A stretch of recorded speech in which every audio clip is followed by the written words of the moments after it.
Jason, you have just published a very good, well-reported story detailing the full development story behind Mass Effect Andromeda, the troubled development story behind Mass Effect Andromeda. I thought this was a fantastic story. It is on Kotaku.com, and I really recommend everybody read it. But I thought we would talk a little bit about the story. So can you give listeners a breakdown of what this story is about? Sure. So as most people know by now, Mass Effect Andromeda was not the game that most people hoped it would be. And I think some people enjoyed it, and power to them. I know that Patricia, Kotaku's reviewer, was kind of lukewarm on it, but she didn't hate it as much as a lot of people did. But yes, there was a lot of hatred for the game out there, mostly due to animation weirdness, jankiness, bugs, glitches, but also there's a lot of subpar writing and quests, and the game had a lot of issues. So when that came out, I, along with many other people, started asking what happened to Mass Effect Andromeda. There were a lot of YouTube videos speculating, as there often are. There were a lot of people saying, oh, the social justice warriors at BioWare just ruined this game and made everything ugly intentionally. Social justice warriors strike again.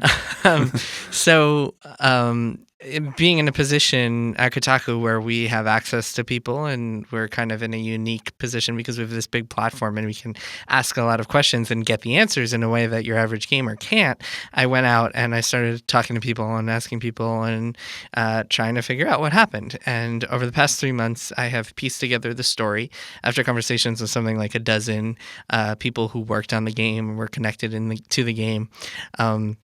I came out with this story, and the short version is this was a development cycle that went through quite a lot. It was very troubled. It was very turbulent. One could certainly say that all video game developments are troubled and turbulent, as evidenced in a certain book that I will get to in a little bit.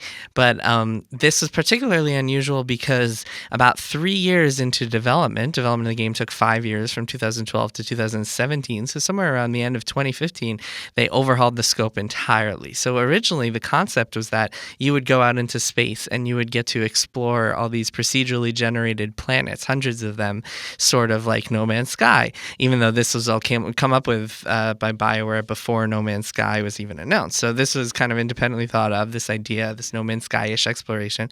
But at some point in development, they figured out, hey, this isn't working. This isn't fun. They got prototypes working where you would fly around in a spaceship between planets, and you would land on planets and drive around the rover, but they just couldn't get it feeling as good as they wanted it to. In retrospect, looking at No Man's Sky, it seems that they made the wise choice, because that was also a problem for No Man's Sky.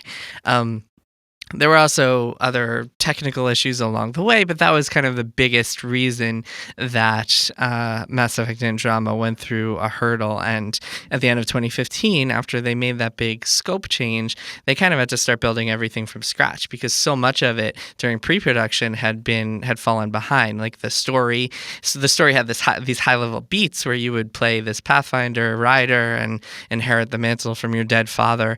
But a lot of the dialogue wasn't there. A lot of the basic story, like lower level beats, like what you would do between each high level beat, wasn't there. So it was all made very, very late in development. And then the account that I heard from most of the people I spoke to was that essentially Mass Effect Andromeda was built in the last 1.5 years of development. So that was kind of the running crux of it. It seems like that is, if not a common thread, at least something that does happen in game development, where a game has 6 years to be made, and then really the bulk of the development happens in the last couple of years. And scope changes like you're talking about aren't, they're not completely uncommon. In fact, they're kind of common in game development. It's true. The sense that I got was, in this case, a lot of those decisions were made. It was where those decisions were made in the production that was the problem, right? Can you maybe talk a little bit about that, just like where those happened? Well, so the ideal scenario, if you're making a big game, is you have pre-production, and during pre-production you work on what's called a vertical slice, which is probably a term that a lot of people have heard before. The idea is to make a demo of your game, a slice of your game that shows off everything, and that's kind of your target for the rest of the game. So you've proven that it can be fun. You built this level, you know that it works. Now you can go build the rest of the game. So with Andromeda, they were building a vertical slice, but even as they exited pre-production and started entering what was supposed to be production, they didn't actually know if the vertical slice was going to work, if it was going to be fun, if they were still going to keep that procedurally generated stuff. And so they had these ideas that still weren't fully formed and were just these decisions to make cuts and cut down the scope and scale back the ambition were just made way too late in the process. Right. So that's always a recipe for disaster. So it sounded like the cuts were good cuts, and I think one of the people you quoted said, basically, we needed to make those cuts a lot earlier than we made them. Exactly. Yeah, it wasn't. I mean, good cuts. Who knows? You would have no way of knowing. Maybe necessary. Yeah, cuts, maybe necessary cuts. Yeah, but here's the thing. The other thing about game development, and this is why oftentimes when you see kind of speculative pieces, and there were some YouTube videos, for example, about Andromeda when it came out, like speculating or like saying they spoke to sources. But oftentimes when people try to point to one specific reason for a game turning out the way it did, that's just simplifying things to an extent where it's inaccurate, because there's so many moving pieces and so many factors that, like, for all we know, if they hadn't also run into other technical issues involving the Frostbite engine, which you can read about in the article, or animation issues involving the technology they were using there, if they hadn't run into those, but still had to do the scope change, maybe the game would have turned out much differently. Or if they didn't have coordination issues and communication issues dealing with 3 studios at once, Edmonton, Austin, and Montreal, all working on the game, in addition to outsourcers and other outsourced artists and animators and modelers in other countries. So there were a whole lot of factors that contributed to this massive game. As there often is with AAA games, it's often just so many moving pieces that it's difficult to really pinpoint one specific reason that something might happen. I think one of the interesting things in this article that you talk about a lot, that you've talked about on the show before and you have talked about in other articles, is the whole idea of tools, which is something that a lot of people don't think of when they think of game development. I think people just it's easy to just not think about it and think, oh, okay, well, everyone kind of works with the same stuff. And you load up the one thing that does the animation and the one thing that does the gunplay, and then you just put them all together. There's a lot of good technical stuff in this article, both about the animation team and how they had to switch the animation software they were using midway. And while also being understaffed, it sounded like, and then some of them were going back to the original animation software they were using just to get stuff done. So that's the kind of thing where there's so many, like you're saying, there are so many different possible causes that it's really hard to just say, oh yeah, it was this thing.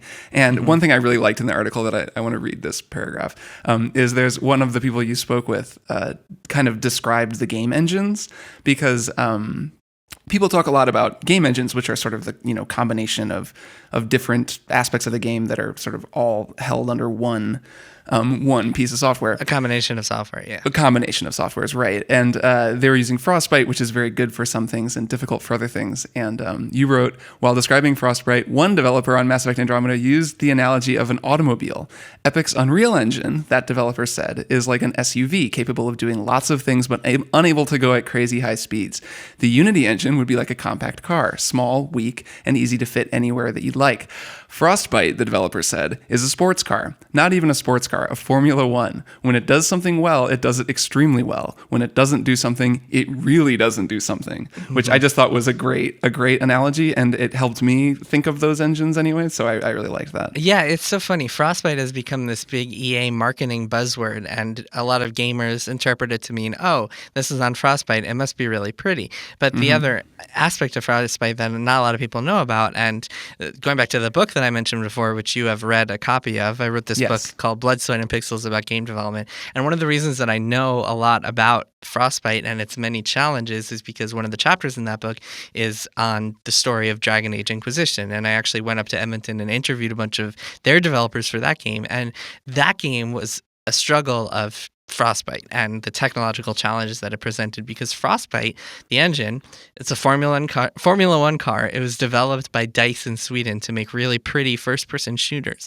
And when BioWare got it for Dragon Age Inquisition, they had to build all the RPG tools, which could mean anything from an inventory system to a save system to keeping track of your party members and all the other little fiddly little stuff that you wouldn't even think about when you're playing playing a game. They had to build Right. all that from scratch. So that was really brutal for them. And I think the way that it worked out was that Andromeda, even though the idea was for Dragon Age Inquisition to be the guinea pig for the whole studio, and then after that, they would have all these RPG mechanics and tools that they could share throughout all of BioWare. First of all, Dragon Age was running on a different iteration of Frostbite. I believe that was 2.5, while Andromeda was on Frostbite 3. I didn't mention this in the article, but it's an interesting piece of knowledge.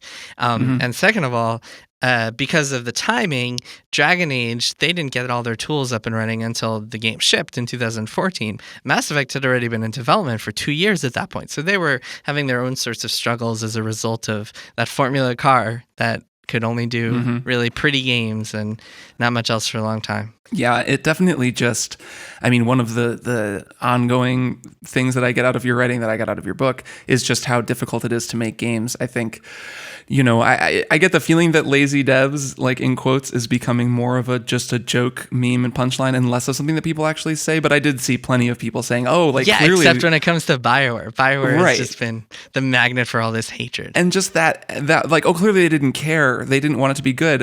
There's some really heartbreaking stuff in the beginning and the end of this article. Maybe heartbreaking is overstating it, but there's some tough stuff where people are saying you can tell how excited they all were to be taking on a Mass Effect game, and how they described 2013 as the best year of their professional career and 2014 as the worst. Basically the year where anything is possible and you're making this whole new universe and it's all very exciting, and then the year afterward all it comes crashing down to earth and reality sets in, and you realize, holy shit, we can't do any of this stuff that we wanted to do. Yep. The description of the crunch, the way that during crunch things would have a way of undoing themselves. You would finish something and mark it as done, which I gather during crunch, when you're really killing yourself in those last months, that's a big part of what keeps you going, I would imagine, is just you're checking things off, and at least you're checking them off. Like maybe you're killing yourself, but you're checking things off. And then to watch them come unchecked for various reasons, as you described in the article, would just be so demoralizing, on top of making you take longer to make the game. The whole thing sounds very, very challenging on a lot of levels. Yeah, I'm thinking of our own perspective, where imagine you're writing an article and you're staying up late to finish an article, and every time you finish a paragraph, the previous paragraph suddenly is full of typos and grammatical mistakes and stuff. But that is a simpler version, because writing something is so much easier, and you don't have to worry about tools than working with giant files in games and coordinating with people across across nations and time zones. Just everything about it sounds it's kind of like you said in the article. In some ways, it is a miracle that this game came out at all, and it does kind of feel that way. Yeah, making games is hard. So this is a great article. I really do recommend everybody go read the whole thing. I think, like your book, I think it offers a lot of really useful insight into just how games are made. Obviously, this is a very challenging one, so I wouldn't say all games are necessarily this challenging to make, but it kind of covers the whole gamut of challenges that a big AAA game like this can run into. So I would recommend people read it. Any final thoughts on the article? Making games is hard, man. I'm glad that I don't have to do that.